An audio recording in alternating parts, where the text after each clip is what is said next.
Kemudian yang apa namanya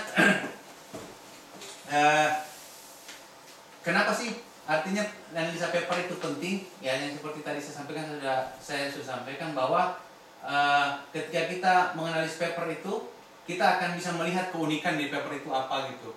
Kemudian kita ada nggak inovasi di dalam paper itu. Kemudian bagaimana mereka membahasakan apa daya tarik dari paper itu dan manfaatnya untuk kita gitu loh. Sehingga dari paper itu juga kita bisa melihat, oh dia mencoba menjelaskan misalnya ada gap pengetahuan untuk mereka isi ke dalam di dalam paper itu. Nah itu kita larikan ke paper kita juga gitu. Bahwa apakah paper kita ini, apakah jurnal kita ini juga seperti itu misalnya. Apakah hanya sekedar menyampaikan yang saya punya atau saya harus mencoba membuat kalimat-kalimat yang seakan-akan bahwa saya punya riset ini penting gitu. Kenapa penting? Karena ada yang sebelumnya belum terisi, pengetahuan yang terisi. Jadi yang paper ini adalah paper saya data yang untuk mengisi gitu. Kalau menurut saya itu yang sangat penting. Ketika kita menulis paper, bagaimana membuat bahasa yang seakan-akan kita punya riset itu penting gitu. Kita punya riset penting, bukan hanya untuk mengulangi yang orang punya, tapi saya melakukan punya riset penting karena hanya untuk mengisi gap itu. Nah, kepentingan itu bisa karena memang secara saintifik memang baru, pengetahuan yang baru. Misalnya metode kita meningkatkan metodenya orang sebelumnya misalnya, atau mungkin lokasinya belum pernah ada data di daerah situ, yang misalnya sebagai baseline informasi banyak gitu syarat-syarat untuk mengatakan bahwa riset kita itu baru gitu. Nah, kalau kita tidak yakin bahwa penelitian kita ini adalah penelitian yang baru, nah kita mencari sendiri gitu. Apa yang saya harus bahasakan di sini ini supaya menyampaikan bahwa ini baru gitu. Nah itu strategi kita gitu. Jadi setelah kita tahu bahwa di dalam setiap paper itu misalnya disampilkan ya, ada sesuatu yang baru dalam paper ini kan. Nah artinya kita juga harus membawa paper kita ke situ sama gitu. Nah bahasanya itu ya kita yang harus pintar-pintar mencarinya. Apakah saya ini yakin ini saya kayaknya apa saya bilang kan? Kalau kita mau riset di laboratorium, kadang-kadang kan terus kalau laboratorium hari ini kita lakukan mau publish misalnya tahun depan, ternyata sudah keduluan gitu sama orang. Bisa terjadi gitu. Lab lain melakukan yang sama gitu. Ketika sudah publish, pada hasil kita kirim juga ke jurnal yang sama, wah kan ditolak jadinya, ngapain kamu bikin 2 kali replicate gitu. Nah makanya kalau menurut saya disitulah kita pentingnya untuk membuat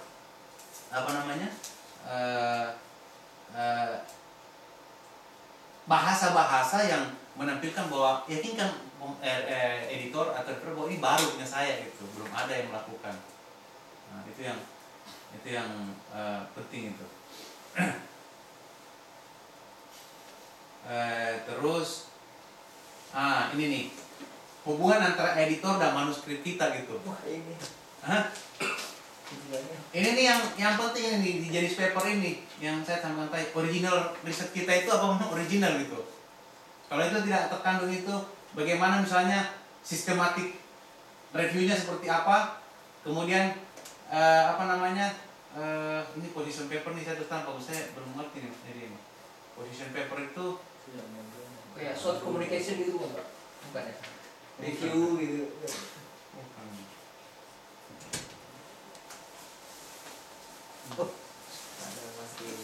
Nah, ini contoh-contoh yang hubungan antara editor dan manuskrip kita. Jadi pertama si sang editor itu akan melihat ini nih, jenis paper kita itu. Ini papernya asli nggak sih? Apakah dia plagiat atau bagaimana, itu akan dia lihat itu. Jadi original. Kalau insya Allah kalau original riset kita itu original, insya Allah langsung ditanggapin positif sama mereka gitu. Sama jurnal apapun. Kalau misalnya memang sudah original itu. Cuma kadang-kadang kan ini yang original riset terus terang itu masih susah untuk teman-teman yang kerja di lab ya, di laboratorium. Kalau saya originalnya, saya selalu merasakan originalnya adalah ketika saya mau menyampaikan data dan itu belum ada data di tempat itu, saya katakan ini original. Kalau saya di introduction saya katakan bahwa riset ini sudah dilakukan di mana-mana, tapi di tempatnya saya belum pernah dilakukan riset, sehingga saya menganggap bahwa ini penting riset saya ini sebagai data baseline untuk informasi bagi daerah itu dan daerah sekitarnya. Dan itu kan original. Nah dari situ saya katakan itu original riset saya gitu. Mungkin kalau pengetahuan baru misalnya kayak Ipul mendesain sistem alat itu kan baru, itu kan original gitu. Membuat pasenar, membuat desain kayak misalnya ada yang ditemukan baru kan originalnya kan dari situ. Tapi kalau dari tempat saya adalah original adalah ketika belum ada data belum ada data atau riset yang sama di tempat itu, saya katakan meskipun ya di tempat lain sudah dilakukan gitu loh, tapi dari tempat itu belum ada gitu. Itu salah satu originality information. Saya sampaikan bahwa sudah banyak ini, tapi di tempat ini belum ada, sehingga saya merasa ini masih penting untuk dilakukan riset di tempat ini. Nah itu meyakinkan seorang editor bahwa ini original gitu. Apa lagi gitu ya? Kemudian subjeknya terlalu panjang nih biasanya. Nggak apa nanti Pak. Ganti lagi Pak, nggak apa Pak. Masih banyak waktu. Kayak belum ada data yang depan. Ganti apa salah? Setuju Kang Ibu. Berapa puluh slide lagi Pak? Nggak tahu. Nah kemudian subjek ya, kemudian editor juga akan melihat itu. Apakah ini topik ini hangat nih? Misalnya global warming misalnya. Wah ini topik hangat tuh. Saat ini global warming ya. Gimana Warming Pak, hangat lain Pak. Ya kan? Iya, Pak. Itu topik juga itu. Tapi apakah itu ketika menulis global warming dan yang masuk di ST mungkin masih dipertimbangkan lah. Atau masuk di mana di environmental internasional ditolak udah pasti gitu, nggak berhubungan dengan kata juga. Tapi kalau pas global warming ke tempat yang lagi memang banyak orang-orang senang dengan isu-isu terkini itu mungkin terima gitu. Jadi hot topiknya itu apa gitu ya. Kemudian ya originalnya tadi dan inovatifnya itu bagaimana gitu. Misalnya kemudian apakah itu kontroversial? Ada nggak dari paper tulisan kita tuh inovatif baru gitu? Ada nggak hal-hal baru yang kita temukan ya? Kemudian kontroversial itu harus dicantumkan gitu loh. Kalau ada sesuatu yang inovatif itu kita cantumkan dalam kalimat di introduction itu. Nah kemudian apakah topik kita kontroversial gitu? Misalnya ada sesuatu yang sudah bertentangan ya, baru yang kita bertentangan gitu. Nah kemudian berikutnya adalah kita harus sangat memperjelas tujuan riset kita, karena itu juga akan dilihat oleh editor. Kemudian risetnya bagaimana gitu? Apakah penelitian kita itu metodologinya jelas? Kemudian apakah waktu kita melakukan riset itu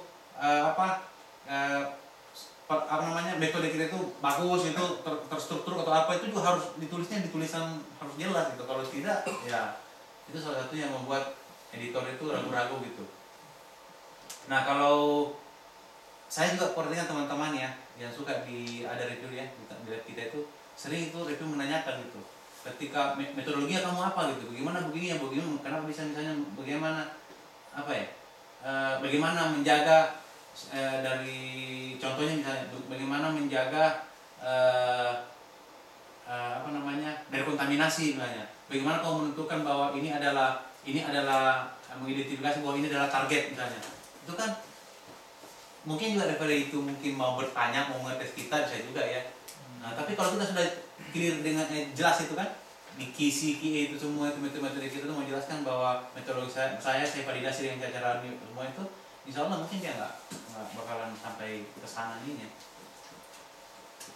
Kemudian hasilnya, nah dia akan fokus misalnya tujuan risetnya itu apa gitu, apakah misalnya sesuai dengan hasil, apakah baru atau sesuai dengan riset lain, kemudian apakah tidak terlalu luas sehingga memiliki kurang arti itu. Karena kan kita menulis tujuan itu kan terlalu luas. Saya kalau menulis paper di Indonesia itu proposal di Indonesia itu wah kemana-mana gitu, tujuannya kan ini memberikan kontribusi ke masyarakat kemana.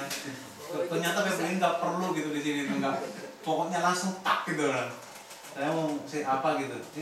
Nah itu yang kita di risetnya awalnya kemana-mana gitu, membuat kontribusi ke dalam masyarakat dengan menaikkan apa-apa. Kalau sedikit nggak keluar masalahnya, nggak dapat proyek kalau itu Lagi akan kembali ke alam itu. iya kalau dalam Jelaskannya udah turun.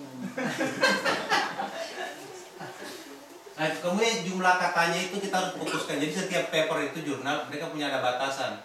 Ada yang bilang 7.000, ada yang misalnya cuma 2.500, ada yang cuma 5.000. Nah kita harus perhatikan itu Pak. Makanya tadi itu guideline itu terus itu harus kita print, kita baca lebih jelas gitu. Kalau kita baca lebih print kan lebih enak tuh. Atau kayak itulah kayak Kang Asep kan lebih enak. Atau belilah kayak punya Kang Asep. Masukkan semua itu. Jadi jurnal-jurnal yang ada guideline itu mesti ke situ. Jadi kan Yang Habis masih kan? makan siang enak itu baca. Kalau mati lampu gimana Pak? Apa? Mati lampu. Mati lampu. Kan pakai baterai. Kan baterainya 8 jam. Oh iya. Pesannya mati lampunya di dalam 8 jam. Ya. Nggak Ini pernah kan di pakai mata. rambut sendiri. Nah ini yang tadi sampaikan ini ya. Berarti style grammar bahasa Inggris itu dari yang saya tangkap itu ya personal itu, personal, impersonal. Jadi apa yang dimaksud dengan personal itu? Kalau dari buku dijelaskan gini, ada yang memakai bahasa aktif, misalnya we conducted gitu, we conducted, pokoknya gitu, pakai bahasa subjek predikat gitu. Kalau yang impersonal dia pakai bahasa pasif gitu. Jadi kita ngikutin aja itu dalam papernya itu biasanya orang pakai apa gitu. Karena mereka juga punya paper itu biasanya punya apa namanya, punya bahasa tersendiri, apa namanya, grammar tersendiri gitu. Tapi ada juga pakai campuran gitu. Itu boleh, katanya bagus. Itu kadang-kadang ada begitu ya, ya terserah kita, tapi mungkin di dalam bagusnya kita baca di manualnya tadi itu, di guideline-nya itu setiap jurnal. Dia sukanya yang mana sih, bahasa yang mana sih? Kalau memang dia suka bahasa-bahasa yang personal, yang apa namanya, yang aktif ya kita pakai bahasa aktif gitu kan. Atau mungkin ada juga yang kombinasi gitu.